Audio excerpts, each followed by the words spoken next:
all have some apps that can help you find a date.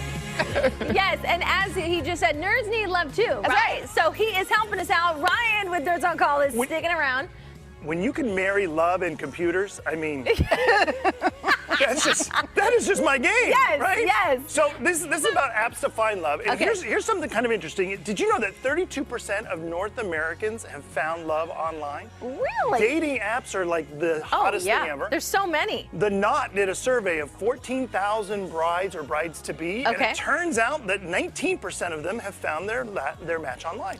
Interesting. That's kind of cool, yeah. huh? So we're going to talk about sort of the biggest apps and how do you choose them, right? Okay. So first thing, you want a lot of users, right? You don't want one that's got like 3 users. Like I think they have like farmfriends.com or something. Don't go there. Okay. You don't want to go there. There's like 3 people there. Okay. And they're talking about farming. Right. But you also want to make sure if you've got friends or family that have used one of these apps, get their personal recommendations. Oh, yeah. And you want to make sure they have some sort of like bot filter system because you don't want to be spammed. You don't want some weirdo contacting you and telling you. You want to stay safe while you're doing it. Exactly. So we're going to talk about the 3 biggest. Okay. First, we're going to start with Tinder, because everybody knows Tinder. Tinder is owned by Match.com. Okay. One of the drawbacks to Tinder is they actually put ads in the stream. Oh. So you're swiping, you're looking, all of a sudden they go, do you want to buy this shirt? And you're like, no. And I think their Burger King is actually one of the advertisers. So Ken, you might want to check that out. Also, they have really minimal profiles. Here's Elon Musk's profile. It's not real. But if it was, he of course would be on Tinder. Yeah. Okay. It's very small. It's very easy to use. You can also see what Facebook friends you guys have in common. So it's kind of nice.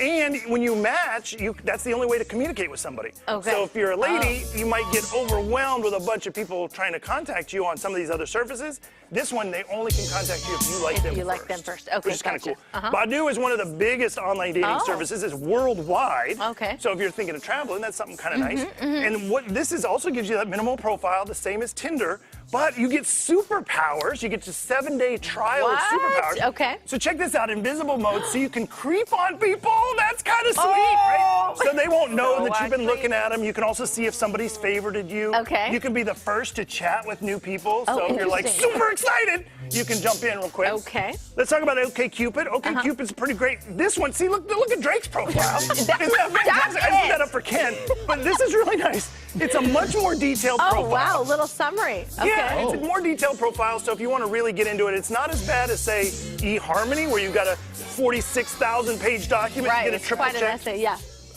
But here's the cool part, is they have a mathematical algorithm that'll tell you how likely you are to be friends, to match, or be an enemy. Interesting. Okay. I thought that was kind of cool. Science. So just some real tips for creating your profile. Oh, hold on, let's see if I can get it to move. Okay. There we go. You don't want to put a bunch of group photos in there. Like, who am I dating? Right, which person is it? I don't know. Okay. You also want to make sure you add on a full body shot. Okay. You know, if it's just a tight shot of your head, people are going to be suspicious and they're not going to quite contact you a lot. You want to put in any hobbies, outdoor activities you like to do. Put that kind of stuff in there. Okay. Be positive. See, be positive. I love a nerd joke. I thought you'd like that. Great. You don't want to be a bunch of, cranky. And here's some interesting facts. If a man mentions that he was divorced or he has kids, that's a thumbs up. He gets a better response rate. If women do it, not so much. Not so much. What is that? I don't know. Right. If you're going to meet, make sure that you meet in a nice public place, of course. And here's the interesting thing is if a man says, hey, let's go out for drinks on the first message, lower response rate. If a woman says it, higher response rate. So kind of weird, I know. Okay. Also, there's bad guys online, so you got to be careful. Obviously, you want to make sure you set up your own email address, a different email address than your normal one in case it gets out. That's a good little tip. Think Ashley Madison, people. That kind of stuff gets out. Also, you want to make sure that you don't give out your phone number. Right. You can use a fake phone number or a burner phone number. Okay. So that way, in case they get it. Also, set up anonymous profiles. Right? So here's an interesting thing. Okay. Let's say you post a photo that you also have on Facebook. You can reverse engineer and look that up, and they could find out who you are. Oh. So you want to have only photos that are on your dating site that are only there. Don't put them anywhere else. Does that make sense? Yeah. Excuse me. Obviously, I'm sorry, we already talked about that. And last but not least, you want to make sure you drive to the location separately. Yeah, yes. you don't want to have them giving you a ride. You don't want to necessarily share an Uber because you just don't know. Download the app that you told us earlier to have be safe in case you need. But if Ryan Gosling was your driver, though, you're all good. I mean, that's good. If he shows up, I'm going to date that guy. I love it, Ryan. It is always always great to see you. You always come with great advice. Thank you so much. We've got their website linked up to ours, gooddaysacramento.com. Back over to you. There you go. Thanks.